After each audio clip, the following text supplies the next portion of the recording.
In the movie Ruin Me, a group of thrill seekers partake in the ultimate survival horror experience known as Slasher Sleepout. Part camping trip, part sleepout, part escape room, this weekend trip is for those not satisfied with your run-of-the-mill haunted house. Over the course of the 36-hour sleepout, a series of horrific events lead the participants to question whether the experience is really fake or if there's something more sinister at play. If you were a member of this thrill-seeking group, would you have the skills to escape traps, mental fortitude to think calmly under stress, and knowledge to identify what is fake and what is real? You do? Think you're built differently? Well, you're wrong, but after watching this, you just may have a chance. In this video from Strange Thoughts, I'll explain how to beat Slasher Sleepout. I know what some of you are thinking. What happened to this guy's pessimism? Well, don't you worry. I'll be back to the why you wouldn't survive genre soon. I just needed a break from all the negativity. I figured I'd throw a bone to all you summary-consuming, anime-loving, horror game-solving bozos who think some random dude behind a computer can increase your chances of survival. With that out of the way, buckle your seatbelts because I'm coming in hot with some subpar survival tips that just may not save your life. The film starts as Alex, a recovering heroin addict, and her boyfriend/psychologist Nathan make their way to Slasher Sleepout. While Alex isn't a horror junkie, she accepted Nathan's invite after his friend got sick and dropped out. As the couple make their way to the meeting point, they pass all the usual signs they are in the middle of nowhere. They drive by old industrial complexes, abandoned buildings, and creepy old churches, finally arriving at a broken down gas station. There they meet Pitch and Marina, two of the other participants. The couple reveal they've been on many of these horror experiences and are already looking for clues. We don't get much of a background on the other two participants, Larry and Jared, before the Slasher Sleepout host arrives. He hands out contracts and sums up what they can expect from this weekend. For the next 36 hours,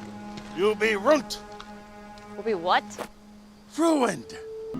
Your experience may include sensory deprivation, heights, rough handling, deep water, sexual depravity, and other extreme situations.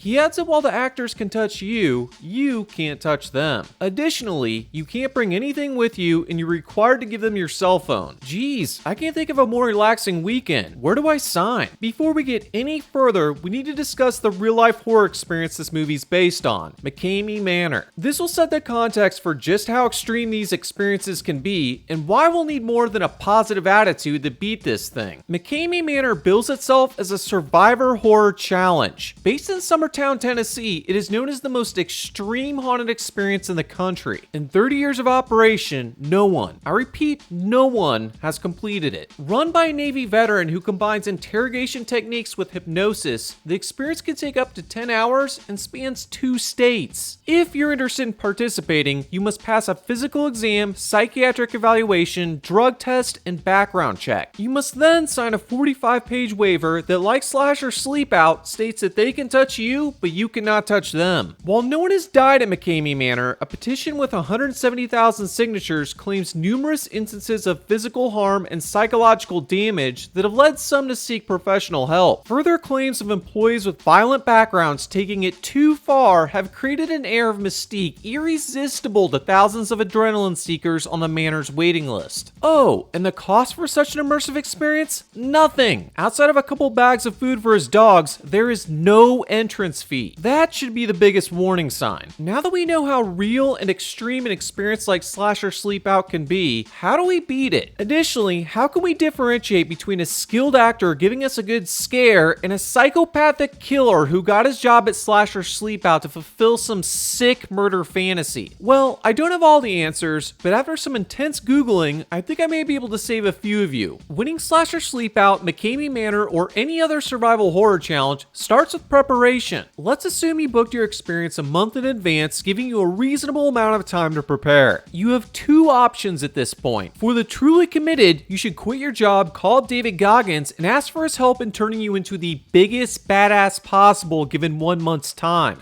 Stay hard. However, for those of you who can't leave your 9 to 5, here's what you should do. Priority 1 is getting comfortable with challenges you'll likely encounter. This starts with research. Look through all marketing material, watch all available videos, and contact former contestants to get a list of all the challenges you may encounter. For instance, you may learn you have to eat cockroaches or experience simulated drowning. Take this list and build out a training regimen that actually puts you through these challenges. You'll want the simulated experience to be as real as possible. Even better, put yourself through these challenges when you're tired, hungry, and possibly sick. Priority 2 is hardening your mind. A combination of repeated, intense meditation and visualization exercises can help in this respect. You may even want to employ a hypnotist to plan a subconscious necessity to win, like your family's lives being at stake. Priority 3 is hardening the body. Get used to being in physically compromising situations by rolling at jiu-jitsu classes or sparring at a boxing gym multiple times a week. Get familiar with being choked out and having a skilled boxer land a good body shot. The goal is not to learn self-defense. It is to acclimate to violence being applied to your body. Once you've completed all the above, it is time to work on your own psychological warfare tactics. It's not enough to go into this with a defensive mindset. You need to view yourself as a wolf in sheep's clothing. The actors who will be trying to terrify you into quitting are subject to the same mind games they'll be applying to you. Look into tricks you can play to get in their head. You want to make them feel guilty, gross, and uncomfortable with what they're doing. Your goal should not only be to win, but to make one of the actors quit based on their interaction with you. After doing all this, you're either going to be as ready as possible or realize you'd rather just go on a normal camping trip with your dog. As the host finishes gathering signatures, 2 men in ski masks emerge from the back of the van. They bag everyone's heads and tie up their hands and feet. The group is thrown into the back of the vehicle, which heads off to an undisclosed location. Now, if you really want to win this thing, it pays to be observant from the start. You may need to work your way back to the gas station as part of the experience. Your ability to determine where they are taking you depends on the effort they put into your confusion. If they take a half-ass approach like the one in the film, you're going to be able to see the sun, which will indicate direction. You'll also be able to keep track of time and speed based on factors like how often you stop and the sound of a road versus a highway. Together, you'll have the information you need to roughly guess where you're at when they drop you off. However, let's say they do this Sicario style, complete darkness and music blasting headphones to disorient your other senses. You're not going to be able to determine anything if they go with this option. Instead, you'll have to determine your location once they drop you off. Some ways to do this include looking for road signs, flagging down passing cars, scanning the dumpster for a replacement tag, and if needed, doing a little dumpster diving to find receipts from nearby businesses that may indicate your location. While looking for clues, the group finds backpacks assigned to each person. Each pack contains a unique item the group can use during Slasher Sleepout. Marina catches everyone's attention when she pulls a handgun out of her bag. She hands it to Pitch, who releases the magazine, revealing 2 rounds with the possibility of another in the chamber. The group immediately questions whether the gun and ammo are real. Okay, this isn't too difficult to figure out. You can start by ruling out blanks based on the appearance. Unlike the rounds in Marina's gun, blanks do not have a bullet on the top of the cartridge. Instead, the top of the shell is crimped or covered with a wad of paper, plastic, felt, or cotton. The second possibility is they are snap caps or dummy rounds. Besides obvious visual differences between these and live rounds, you can look for a primer at the bottom of the cartridge. In contrast to live rounds, dummy rounds lack a primer and snap caps will have some primer substitute like rubber. If I were in this situation, I'd keep this information to myself. I'd convince Pitch to let me take a look, making some excuse about how my dad's a police officer and taught me how to feel the difference. The goal here is to get the gun and possibly live ammo out of Pitch's hands, as that dude looks like he can't be trusted with a slingshot. Personally, once I confirm the ammo is not live, I'd still keep the weapon, but that's up to you. The group sets out on the compass heading, revealed that they're solving their first riddle. As night approaches, they pull out their flashlight, which quickly runs out of battery. Here's the thing, they shouldn't be using a flashlight in the first place. Letting your eyes adjust to the darkness would be a much better strategy. This would even the playing field between you and anyone trying to sneak up on you. Additionally, there are things you can do to further enhance your night vision. First, avoid looking directly at light sources like the full moon above. This will ensure your pupils stay dilated, increasing the amount of light captured by your eyes. Second, blink constantly and dance your eyes around. In addition to preventing your eyes from becoming desensitized, it will make you look like a crazy person, reducing the resolve of anyone looking to approach you. Finally, use your peripherals. Peripheral vision is much better than our straight-on vision at night. This is because the photoreceptors that react best to dim light are primarily located in our retina's periphery. Together, these strategies would have allowed the group to see the two approaching men in scary masks. Instead, they're caught off guard and chased through the forest until they arrive at a suspiciously cozy camp. With the masked pursuers having disappeared, everyone quickly drops their guard. They start drinking beer, roasting wieners, and chatting about their favorite horror flicks. I really hope those of you watching this would be smart enough to realize this is no time to relax. If you really want to win this thing, you should immediately douse the fire with beer, evaluate the perimeter, and set traps to alert you to anyone approaching the camp. Start by breaking beer bottles and spreading the glass around the campsite. Then, use rope or fabric from the tent to set up as many tripwires as possible. Together, these would help alert you should someone try to sneak up while you're taking turns sleeping. But I guess no one in this group wants to win, so they proceed to get buzzed, pass out, and wait for fate to deliver their next surprise. As the group is sleeping, a crazy old man sneaks up to their tents without anyone noticing until it's too late. The man slashes at Nathan's arm with a very real knife and then runs away. Okay, so either this Slasher Sleepout actor made a mistake or this experience is way more intense than they all thought. Regardless, Nathan is in it to win it. He slaps on a band-aid and gets as much sleep as he can before the next day. The crew wakes up to find another incredibly hard riddle. This one involves taking 5 random letters and entering them as a code to get their next compass heading. It's not the only word.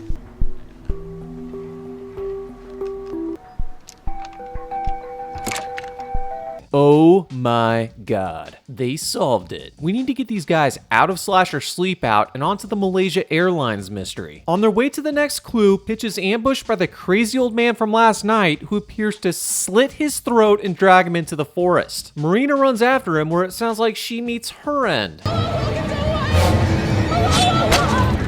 The next domino to fall is Larry, who appears to be shot by a sniper. In 3 minutes, half the group appears to have been murdered. Or were they? Was this all part of the show, or the doing of psychopathic murderers? You want to win this thing, but you also don't want to die. So how do you determine what is fake and what is real in this scenario? Well, starting with Pitch's death, you can easily identify fake blood. Real blood would still be warm and have an unmistakable metallic taste. But classifying it as real blood would not be enough, as it could have used warmed up pig's blood. The question then becomes, can you taste the difference between human and animal blood? To answer this question, I did some searching on Google, added myself to a few lists, and came to find it is really hard to differentiate between the two. Unless you have a chemical test kit, you're not going to be able to determine the blood source. So after a lot of taste testing, we still don't know. With no way to determine the validity of Marina's death, Larry's gunshot wound would be your next opportunity to judge the realness of the situation. After he appeared to be shot, you could have peeked under his shirt looking for something called a squib, which is a non-pyrotechnic device for creating a bullet hit effect. However, a well-run horror survival experience is not going to give you enough time to test this theory. Like Alex and Nathan, you're going to be bagged and taken to the next challenge before you can investigate. Alex wakes up on a beach surprised to find herself lying next to Tim, a former boyfriend she dated as a heroin addict. He appears to be just as confused as she is as to how he got there. Okay, so things are starting to get real. She still doesn't know if the other participants' deaths were fake, and she's staring at a man only her boyfriend Nathan knows about. Is this still a game? Her thinking is cut short as she notices she is tied to Tim by a metal wire trailing out into the lake. Taking a quick look around, Tim notices a key attached to a pole on a sand dune behind them. They decide to investigate, and he swims out into the water to give her some slack. When she gets to the key, she notices it is tied to a wire leading further up the hill. Ignoring this, she tries the key, which gets stuck in the lock. When she yanks the wire attached to the key, she finds it is tied to Nathan, who's in a BDSM restraint at the top of the sand dune. Pulling any further will cause him to fall down the hill onto the spikes below. Her panicked mind presents her with two options: let Tim drown or yank Nathan down the hill onto the spikes so she can get the slack she needs to rescue Tim. She decides to save Tim as she has a thing for bad boys and will probably be looking for another psychologist/boyfriend if she lives through this thing. When she swims out to rescue rescue her former lover, she finds an empty ankle bracelet. Low on air and very confused, she makes her way back to a badly injured Nathan. So that didn't go well, but what could she have done differently to avoid this outcome? I can't fault them for investigating the key. It was really their only option. They couldn't pick the lock with what they had on them or smash it with a rock as there were none nearby. However, before Tim went into the water, they should have first aligned on a system of tugs to signal Tim needing air or Alex indicating he should come back to shore. Once at the key, Alex should have spent a little time investigating the surrounding area for something she could use to break the key off the pole. With a system of communication established, she and Tim could have taken turns looking around without worrying about someone drowning. They would have eventually realized the spike strip isn't firmly attached to the ground and could have used it to break the key off the pole. At some point during this process, Nathan would probably wake up from his drug-induced stupor. He could have then slowly made his way down the steep hill without the threat of the spikes you moved. Nathan would eventually remember the key in his bag, unlocking everyone from the restraints. Then, after a breather, you would have been back in the game. But they didn't have my brilliant mind.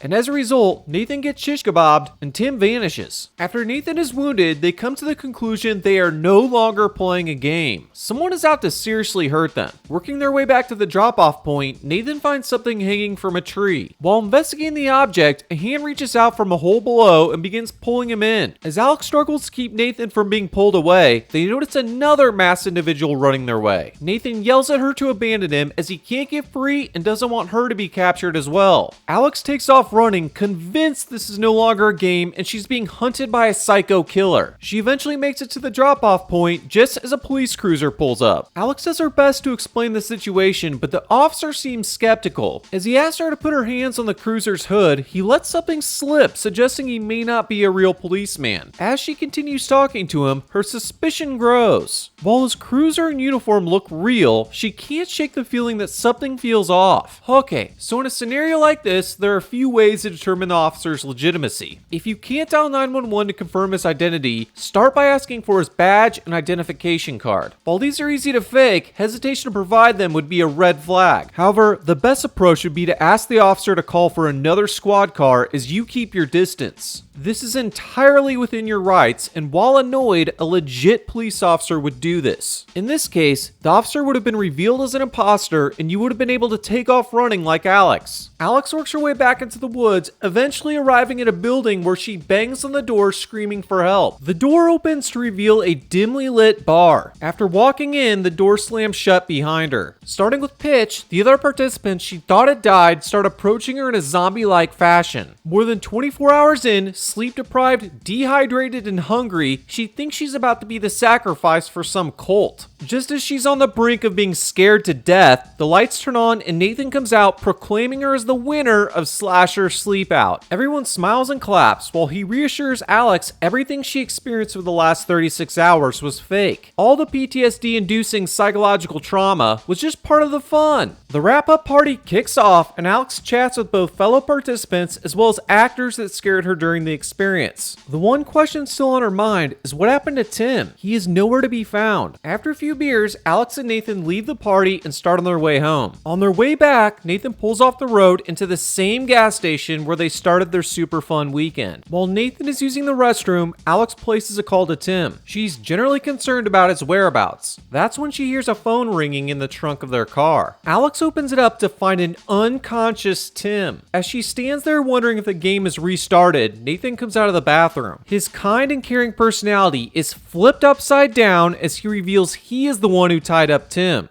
You brought him here? It wasn't too hard to grab Jared from the bar. See, he was high as a fucking kite. In fact, this entire weekend was orchestrated by an obsessed Nathan. After he discovered she cheated on him with Tim, he set up the weekend to see who she loved more. The test at the beach was explicitly designed to tease this out. When she chose to save Tim, he was crushed but decided to give her one last chance. He puts a knife down next to Tim and tells her to kill her former boyfriend to prove her love. At this point, Alex has two options. Assuming she's not going to kill Tim, she can either try to use the knife against Nathan or or run. I'd recommend running, as it was revealed earlier that while almost everything over the weekend was fake, Nathan really did get injured and would have a hard time chasing her. Running into the road while dialing 911 would be the best option. However, as I've covered in my other videos, the freeze response is very real. It is only after Nathan commits to killing Tim and then choking her to death that she gains a resolve to stab him in the neck with their sobriety necklace, finally bringing an end to the Slasher Sleepout experience. That's where the movie ends and our analysis comes to a close. If you think you'd easily make it through a similar experience, consider signing up for McCamey Manor. I included a link in the description below. Thanks for watching, and remember to think twice before accepting an invite to a Survivor horror challenge from a jealous boyfriend or girlfriend. You just may. Wait for it. Wait a little longer. Here it comes. Get ruined. God, that was bad.